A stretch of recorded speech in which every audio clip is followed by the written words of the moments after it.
Entonces, mi experiencia en Uniandes, hay tres cosas que recuerdo de mi tiempo de la maestría. La primera es el diseño de software basado en patrones, la clase que la dictaba Jorge Villalobos en esa época. Creo que esta clase ya no se da, ya no se dicta. Por lo menos no la vi en el pensum cuando estuve revisando anoche para hacer mi presentación. Componentes, contenedores y servicios por Rubí Casallas. Genial, me encantó esta clase. Ya arrancamos bien la maestría y luego procesamiento y análisis de imágenes con Marcela. Entonces, estos son ellos y este soy yo. Yo estaba completamente estupefacto, estaba completamente encantado con la calidad de los profesores y de los temas y me enamoré de la maestría y tuve una experiencia fantástica. Bueno, mi problema de tesis era detectar estenosis. Aquí hay una foto de Marcela mostrando un modelo de la arteria carótida y aquí ustedes pueden ver que la carótida está obstruida y pues es el estudio de la aterosclerosis en la arteria carótida. Entonces, mi trabajo de tesis es a lo Minecraft. Entonces, tengo que mirar esos modelos en voxeles y en muchos casos, ustedes ven que aquí hay un voxel y la obstrucción, hay muchos casos en donde ni siquiera puede haber un voxel. Entonces, como las imágenes no están, los segmentos no están conectados, entonces no se puede hacer estudio de la estenosis. Entonces, mi trabajo básicamente fue crear un modelo que era crear un puente en esos segmentos que no estaban conectados. Yo lo hice a través de una técnica conocida como fast marching, que si ustedes imaginan es como eh, un líquido que se desplaza a una velocidad determinada y ocupa la forma de la arteria en este caso. Entonces, por medio de esa técnica pudimos conectar arterias carótidas que en las imágenes estaban desconectadas y al conectarlas podemos estudiar la severidad de la estenosis. Este trabajo recibió un premio.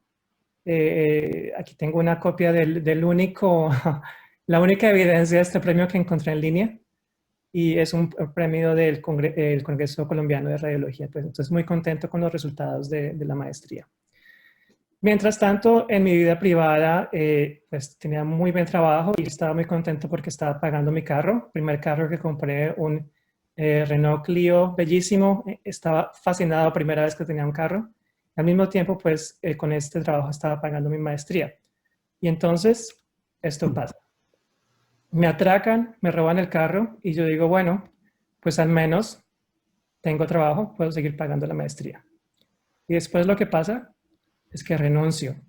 Me mamé de mi trabajo. Tenía un trabajo que estaba comenzando a trabajar sábados y domingos y no tenía tiempo para la maestría, entonces yo tenía que decir qué iba a hacer.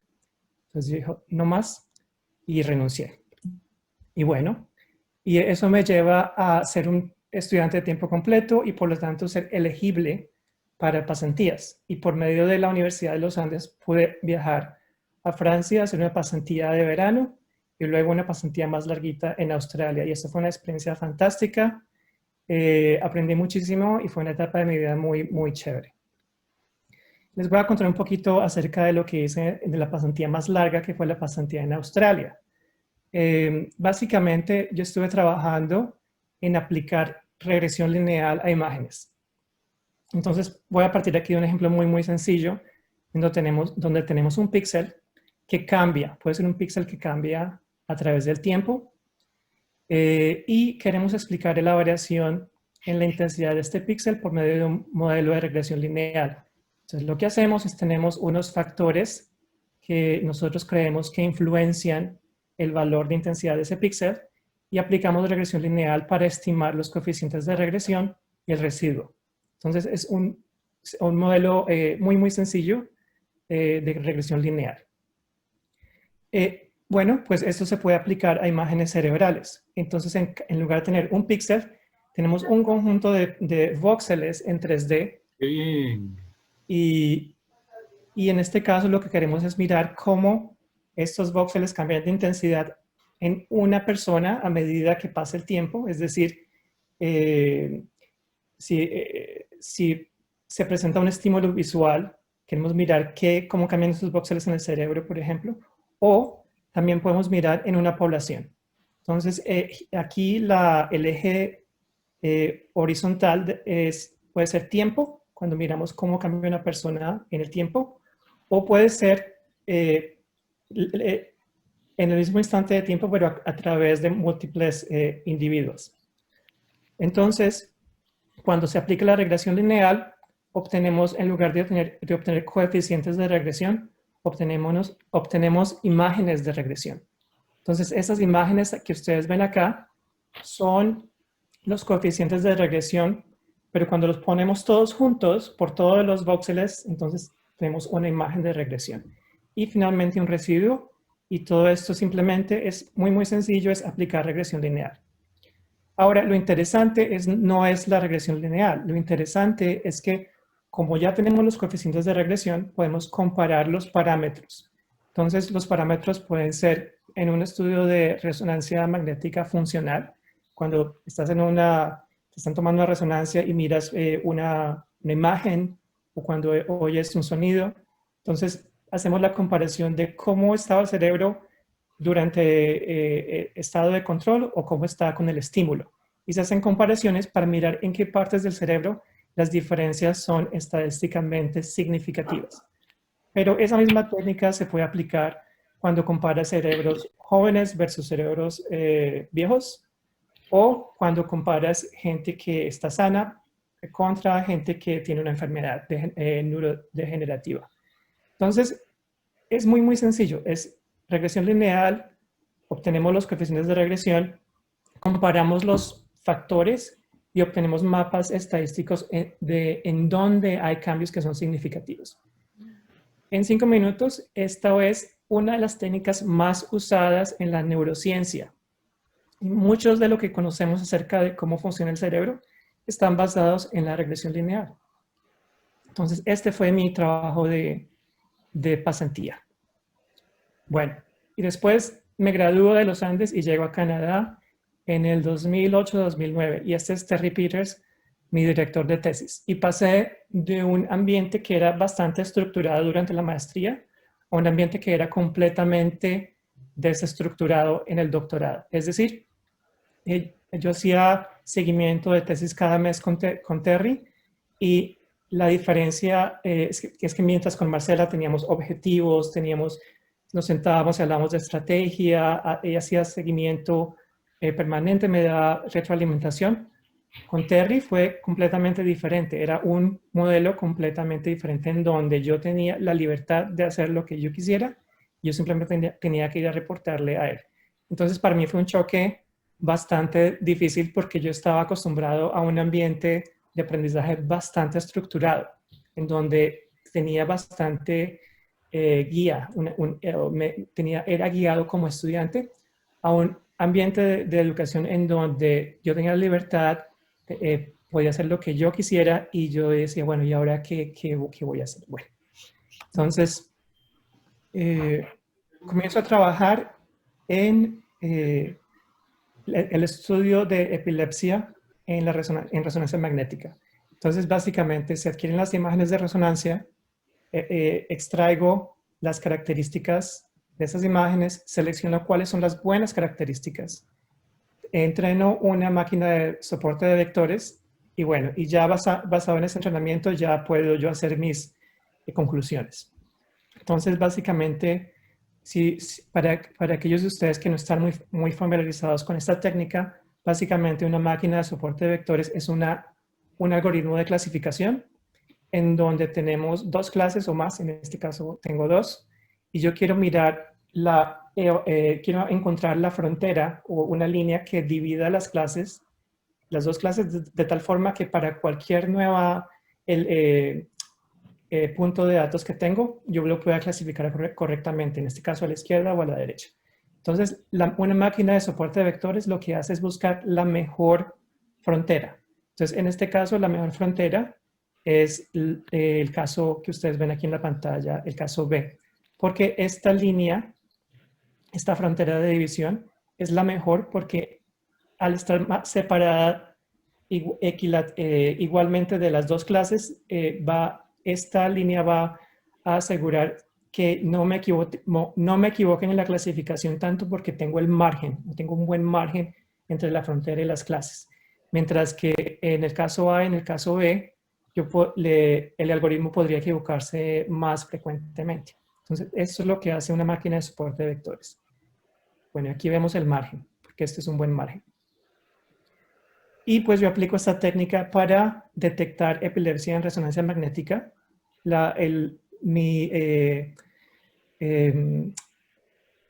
¿Cómo se dice? Accuracy. Efectividad. Mi precisión es 89%. Bueno, pues es decente, es comparable con lo que existía en ese momento en el arte, en el estado del arte. Pero más interesante que detectar la epilepsia es lateralizarla correctamente. Entonces, cuando uno tiene epilepsia puede estar generalizada y en esos casos pues no hay nada que hacer.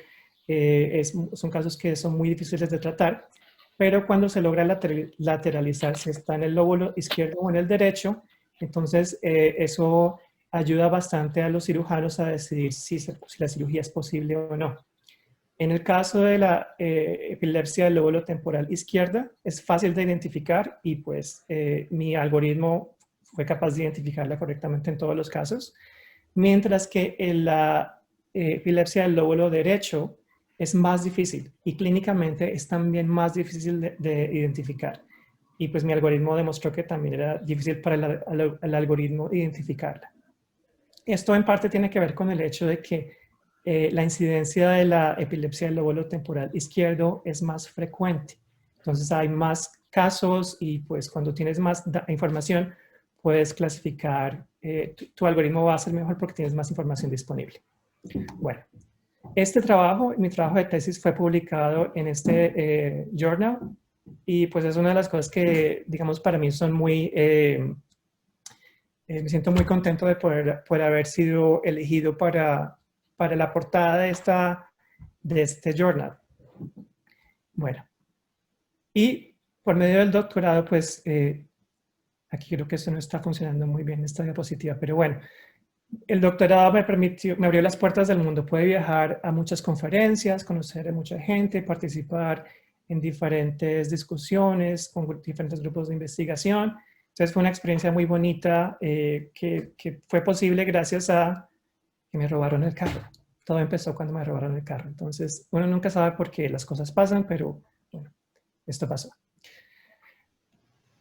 En el 2010, me devuelvo un poquito, tenía muchos problemas durante mi tesis y como Marcela dijo, era una época me tomó mucho tiempo terminar el doctorado y en parte esto tenía que ver con el hecho de que no había pacientes suficientes para hacer un estudio estadístico o de Machine Learning, lo cual es algo que es muy, muy común en el área biomédica.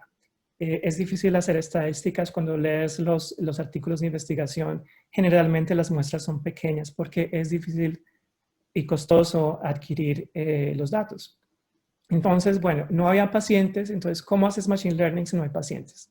No hay forma de hacerlo. Entonces, en el 2010 me puse a mirar qué cosas había nuevas en tecnología y en ese momento yo estaba en el programa de los beta testers de Firefox y aquí pues ustedes ven, eso se llamaba Minefield, era un navegador donde Mozilla estaba explorando nuevas tecnologías y una de esas tecnologías era WebGL, que era portar OpenGL al navegador y permitirle al navegador tener acceso a las GPUs para poder procesar gráficos en tiempo real utilizando la GPU.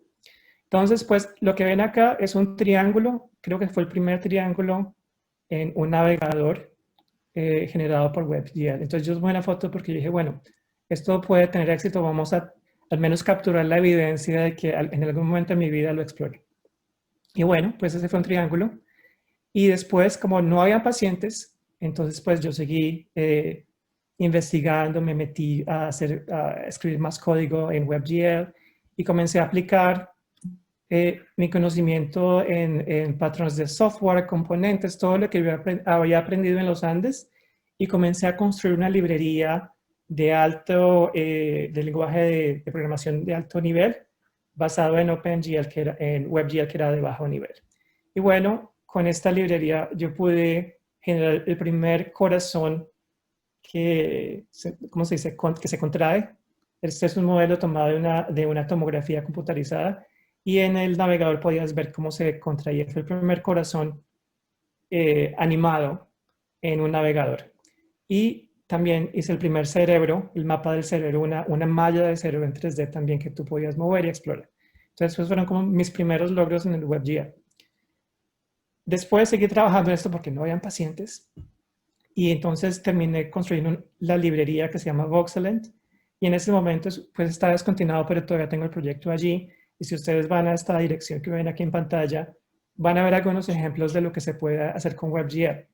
En este tiempo yo estaba compitiendo con 3JS, que es la librería que tornó a ser la librería utilizada por todo el mundo.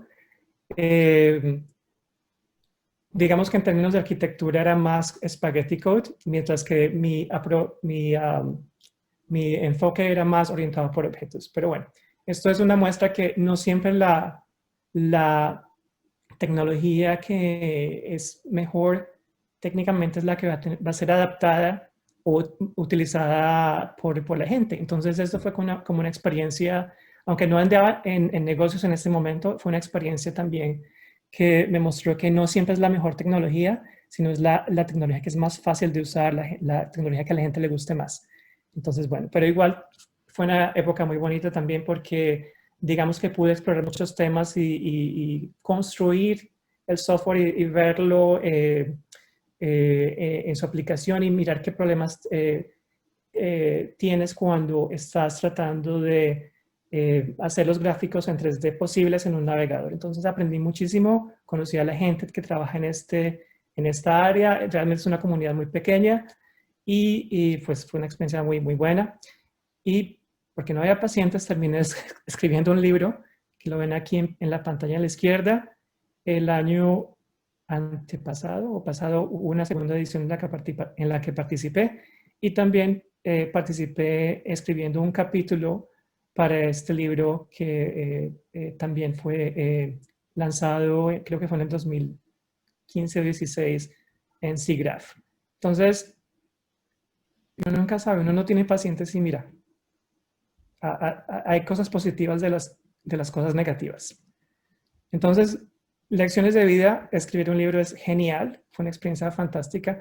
Uno nunca sabe en lo que se mete hasta que lo termina haciendo y pues ya es demasiado tarde para decir que no, entonces pues tocaba completarlo.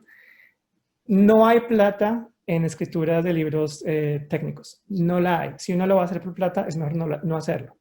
Las empresas de publicación toman la mayoría de lo que se recauda, entonces no lo hagas por plata. Por más que uno haga revisiones, siempre van a haber errores. Yo recuerdo que después de que el libro se publicó, a cerca de 3 años, todavía recibía correos de los lectores y pues durante 3 años construí la fe de rata. Entonces, pues, bueno, uno trata de hacer lo mejor posible, pero siempre van a haber una fe de rata, entonces es normal. Si te apasiona algo, persíguelo. Yo en ese momento me sentí muy, muy apasionado por los gráficos en tiempo real en un navegador. Yo dije, bueno, esto tiene abre un montón de posibilidades, porque antes de 2010 esto no era posible. Entonces, pues me sentía muy apasionado por esto. Gracias al libro, el libro no me dio plata, no me hice millonario por el libro, pero gracias al libro y gracias a que mi nombre se dio a conocer, entonces me hicieron ofertas de trabajo y me di a conocer. Entonces, no importa lo que hagas, si hay una oportunidad para darte a conocer, utilízala. Bueno, luego me gradué del doctorado, finalmente hubo pacientes, pero duré 6, 7 años hasta graduarme. Y bueno, y fue una época muy chévere graduarme. Y bueno, ¿y ahora qué voy a hacer? Pues buscar trabajo. Tenía esa opción. La otra opción era hacer un postdoctorado porque durante el doctorado tú trabajas mucho, pero no alcanzas a publicar lo suficiente para competir con otras personas que se gradúan de doctorado que van a competir contigo por una profesorado. Entonces, generalmente cuando aplicas a un profesorado, las universidades quieren mirar si tienes capacidad de investigación, cuáles son tus publicaciones, en dónde has publicado.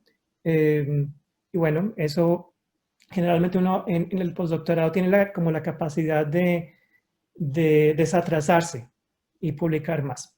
En mi doctorado no publiqué mucho, pero bueno, la experiencia fue muy chévere porque fui a trabajar al Centro de Investigación de IBM en San José, se llama Almadén, y yo desde chiquito había escuchado el término Almadén porque me acuerdo que cuando era chiquito IBM era muy, muy popular y siempre escuchaba cosas muy chéveres sobre la ciencia que se producía allí. Entonces finalmente fue como un sueño poder ir allá y entrar al complejo y tienen un museo dentro del almacén donde están todos los diferentes hardwares y las máquinas que IBM ha construido a través del tiempo.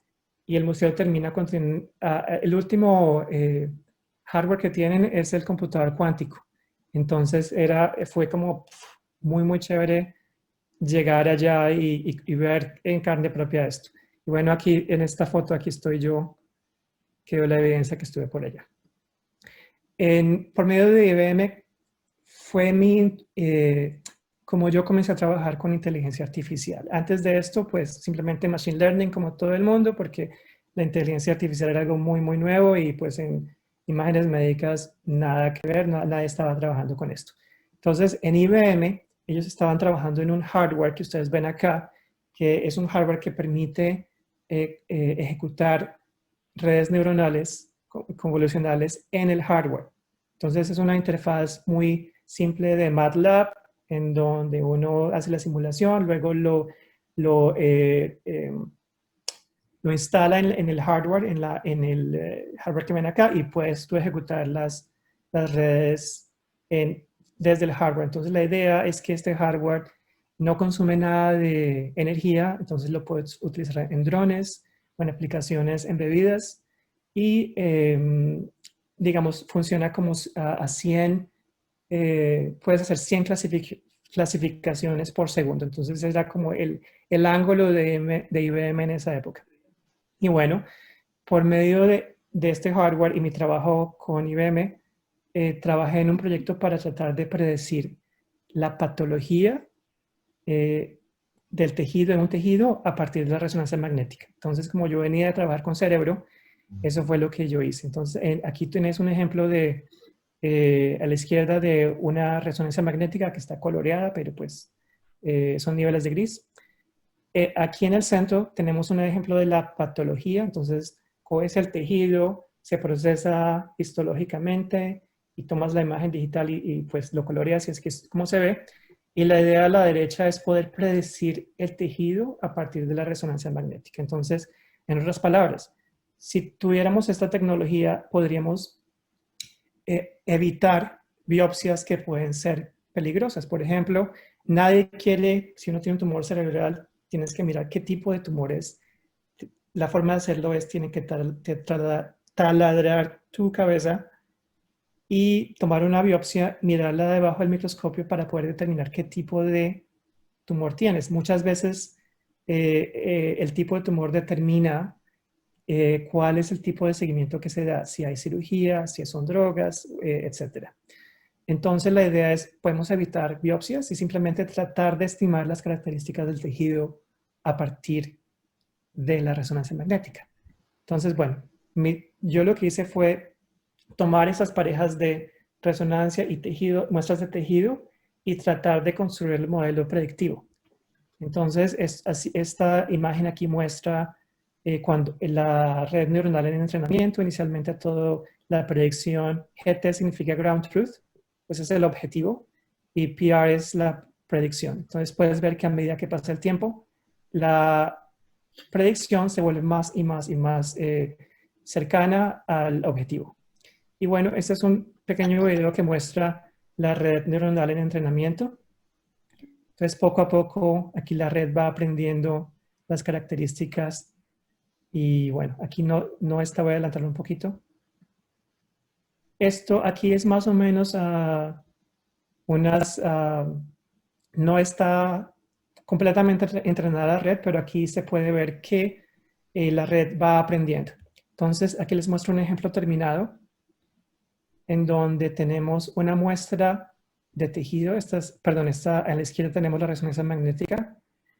En la mitad tenemos el tejido, ese es el tejido, y en la derecha tenemos la predicción.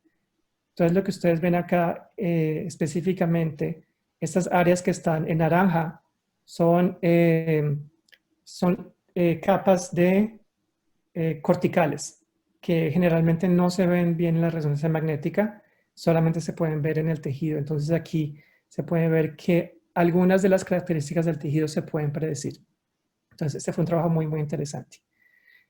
Un segundo trabajo que hice durante el postdoctorado fue trabajar en la aplicación de la tecnología de IBM a la predicción de estructuras anatómicas en ultrasonido. Entonces, bueno, aquí abro yo con un ejemplo de la película de Will Smith, After Earth.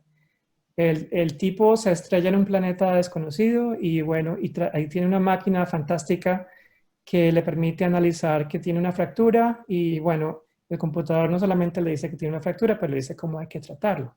Entonces, bueno, lo primero que hay que hacer para llegar allá es crear la inteligencia artificial. Entonces yo empiezo acá con un modelo de la columna vertebral y 4 características que yo quiero identificar en la columna vertebral. Entonces, ¿cómo hago la adquisición de datos? Yo tengo aquí un modelo físico de la columna y aquí lo que ustedes pueden ver es que estamos adquiriendo las imágenes de ultrasonido y esas imágenes van a aparecer en la pantalla de esta manera. Bueno, y esta es, una vez que la red está entrenada, así es como se ve las predicciones utilizando el chip de IBM. Perdón, me voy a volver acá un segundo. Y aquí ustedes pueden ver, cada vez que hay un cuadrito en verde significa que la predicción fue correcta. Cada vez que hay un cuadrito en rojo significa que la predicción se equivocó.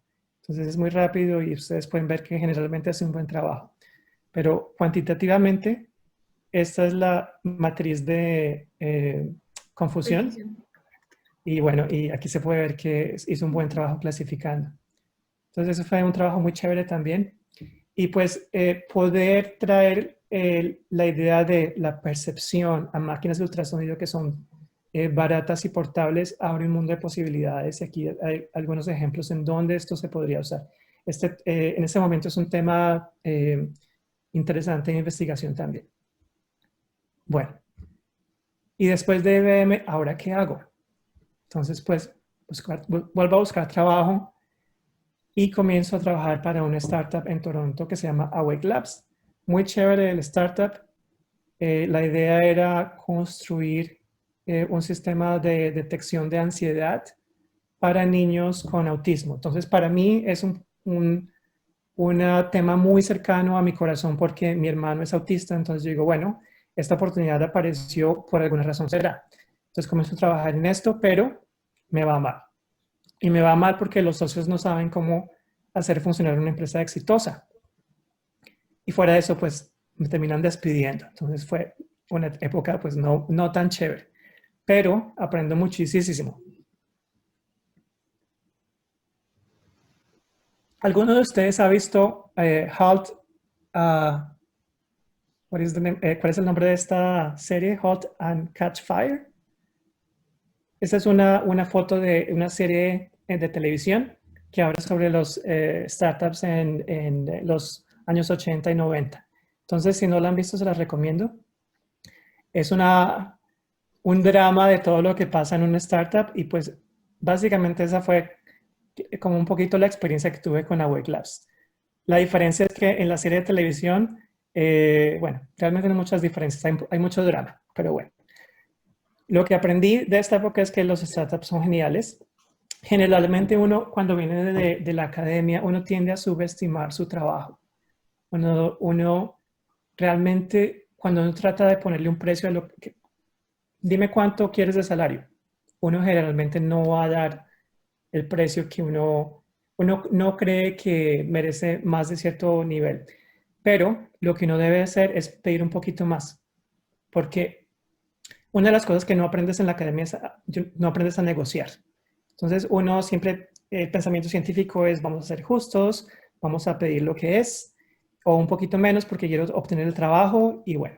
Y realmente debe ser al revés, uno tiene que pedir un poquito más porque puede ser que lo obtengas. Entonces, en otras palabras, en esta época aprendí que es importante aprender a negociar. Y cuando todo mal le sale, aprendes un montón. Bueno, y yo de desempleado, ¿qué hago ahora? Pues entonces yo, aquí era como yo me sentía en la izquierda. Me siento por dentro que busco trabajo, hago lo que sea, por el salario que sea, pero bueno.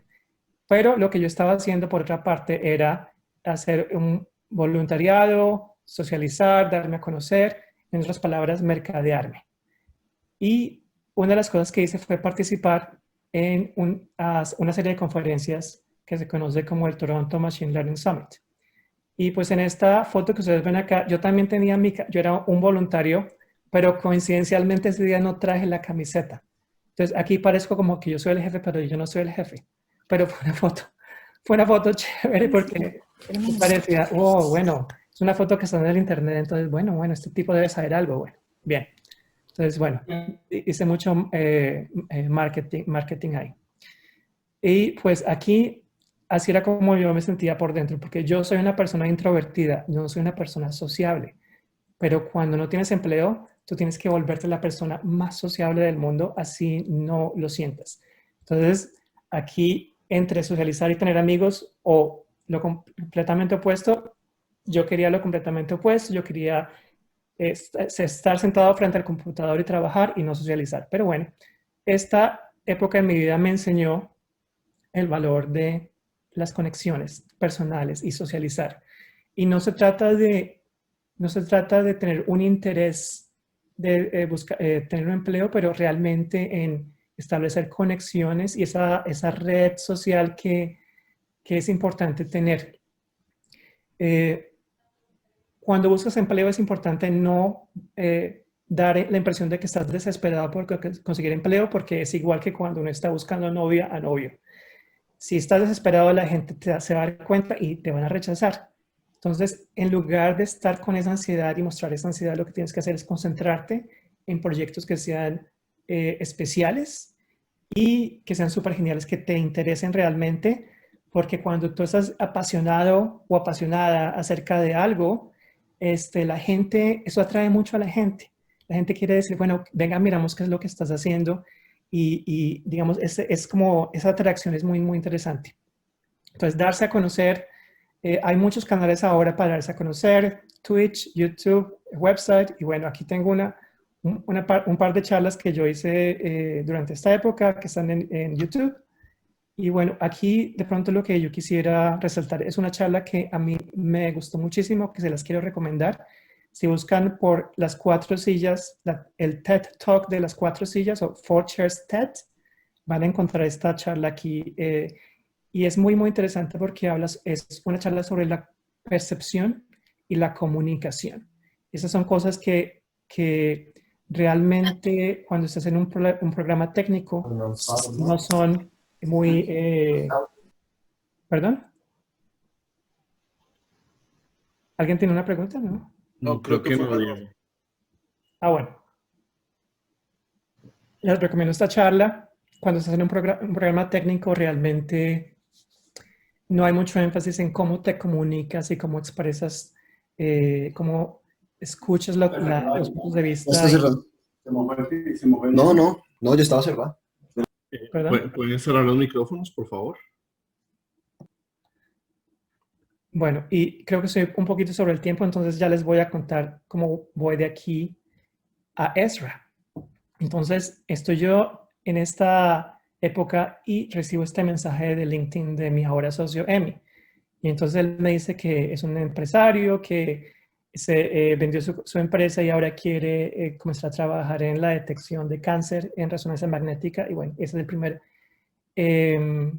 mensaje que yo recibo de Emi en septiembre 1 del 2017, creo que es. Y bueno, comenzamos a trabajar, él y yo. En la izquierda ustedes pueden ver como los primeros ejemplos de la red neuronal para la detección de cáncer de próstata, y con este prototipo, Amy y yo comenzamos a hacer el pitch. Comenzamos a reunirnos con inversionistas, y aquí hay 2 reuniones en las que yo estuve remoto en Zoom y Amy presencialmente, y ninguna de las personas en estas fotos terminó invirtiendo en Edra. Realmente no creyeron en la idea. Entonces, pues, tu idea no tiene que gustarle a todo el mundo. Si hay gente que está en la misma ancho de banda, vas a encontrar tu nicho. Nuestro primer cheque fue por $150,000, un cheque de Esther Dyson, una de los inversionistas de 23andMe, y terminamos recaudando $4 millones. Y pues estos artículos que ustedes ven acá no son gratis. Nosotros tuvimos que pagarle a TechCrunch y pagarle a Lally Watch para que nos publicaran. Y generalmente cuando ves artículos de las empresas publican para darse a conocer. Entonces, pues, $4 millones. Y arrancamos de una a construir el equipo de trabajo muy, muy rápidamente. Entonces, estas son algunas fotos del equipo de trabajo en Toronto antes del COVID, cuando podíamos vernos en persona.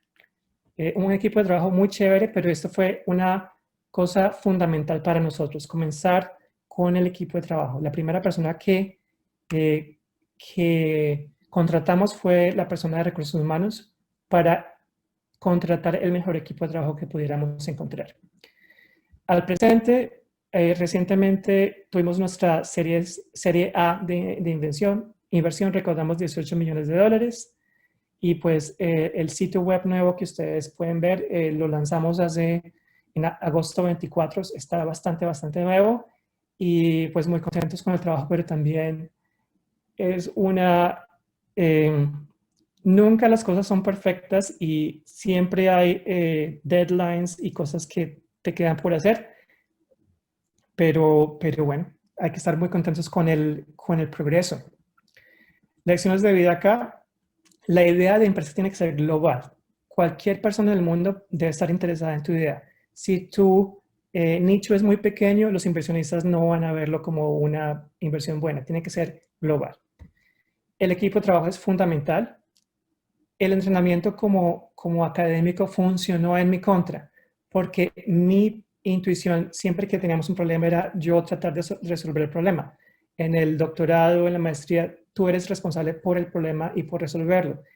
Cuando estás en un equipo de trabajo, en una empresa, en una startup, el equipo de trabajo es quien debe resolver el problema, y tu función es manejar las relaciones personales, ayudar a la gente a que se sienta contenta y gratificada por el trabajo que se hace.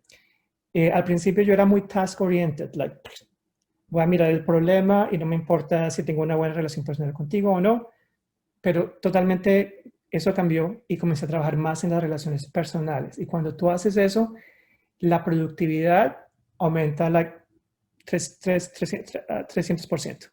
Entonces fue un aprendizaje en esta etapa para mí importante. Prepárate cuando te metes a una startup para cometer muchos errores y ten muchísima paciencia, porque muchas veces los cometes tú o los comete alguien más en el equipo y hay que seguir mirando hacia adelante. Vamos a cometer muchos errores, lo importante es aprender de eso. Comete nuevos errores, no los mismos errores. Y mi trabajo ahora es comunicar. Yo no soy ahora la persona que está enfrente del computador escribiendo el código, lo cual me frustra, porque a mí me encanta escribir código, pero encuentro muy gratificante ser la persona que puede ayudar al equipo de trabajo a solucionar los problemas y a tratar de desbloquear cuando encontramos problemas. Es una cosa muy, muy gratificante. Es bastante retador por mi personalidad, pero bueno, esto es lo que estoy aprendiendo en este momento, en esta etapa de mi vida. Y bueno, y muchas gracias por la invitación. Muy contento de estar acá y bueno, espero que les haya gustado.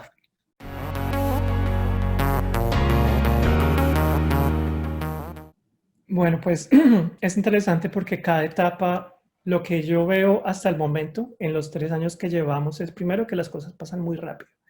Y segundo, que tienes que estar bien, tienes que aceptar que no todas las cosas están en tu control. Tú puedes tener una idea de, bueno, yo tengo un poco de experiencia técnica, esto es lo que tenemos que hacer. Y el equipo de trabajo puede decir, no, vamos a hacerlo de otra forma. Van a encontrar un error, pero es necesario que eso pase porque la gente no puede aprender de tus errores. Entonces, para mí, personalmente, el reto es cambiar un poco la mentalidad de, es como cuando tiene un niño chiquito y no ve que se va a caer, a veces es importante dejar que se dé el totazo, que le duela, que llore y bueno, ya no vuelve a pasar. Entonces, es como yo trato como de no dejar que a mi niño chiquito le pase nada. Soy como muy protector del asunto, pero digamos que he aprendido un poco bueno, es parte del aprendizaje del equipo. Entonces es importante que se cometan errores. Y bueno, y lo que viene ahora es la siguiente etapa, a medida que se va contratando más gente, es trabajar más en la comunicación. Trabajar más en la comunicación y en inspirar a la gente, mostrarles eso es lo que queremos hacer, ese es el norte hacia donde vamos, tratar de generar esa inspiración, porque si tienes un trabajo en donde no hay motivación, la gente no te va a durar. Entonces es como trabajar en esa parte de motivar y comunicar.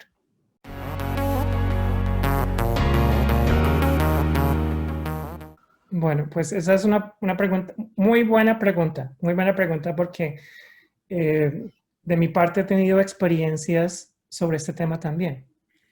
Un ejemplo es que tuvimos un ingeniero que se unió a nuestro grupo de trabajo, uno de los primeros ingenieros que contratamos, y hace un mes lo perdimos porque se fue a trabajar a Amazon. Y pues como somos una empresa pequeña, no podemos competir con los sueldos de Amazon. El tipo me dijo, no, Diego, mire, encantado con la experiencia en Ezra. No me quería decir qué era, pero era el sueldo. No podíamos competir. Y este mismo mes que perdimos el ingeniero, había una persona de Amazon entrevistando para nuestra empresa. Era una persona, un manager de término, ¿cómo se dice? Experiencia intermedia. Y pues el tipo ya estaba cansado de la burocracia de Amazon. Y decía, no, yo quiero irme a trabajar en una microempresa donde yo tenga más poder de decisión, donde las cosas se muevan más rápido. Entonces, desde mi perspectiva es difícil competir con las grandes empresas, pero hay gente que va y viene. Es decir, si tú quieres ir a trabajar a Facebook, ve y trabaja en Facebook. En Facebook y en Apple y en otras empresas grandes hay mucha rotación, porque lo que la gente hace es ir a trabajar por 1 año, 2 años, y luego se va a otra empresa a continuar construyendo su hoja de vida. Entonces, el hecho de que quieras ir a trabajar a Facebook no significa que esa sea la única cosa que puedas hacer. Es importante, si eso es lo que tú quieres hacer, explorar, tener la experiencia y mirar las ventajas y desventajas, pues para tomar tu decisión. En mi caso personal, sí, yo pienso que me hubiera ido bien si hubiera simplemente trabajado y ya, pero yo pienso que no hubiera desarrollado las aptitudes que se desarrollan por medio de la experiencia académica. Por ejemplo, el pensamiento crítico. Cuando tú eres un programador, simplemente aprendes un nuevo lenguaje de programación, una nueva librería, vas a las conferencias, te vuelves muy buen programador.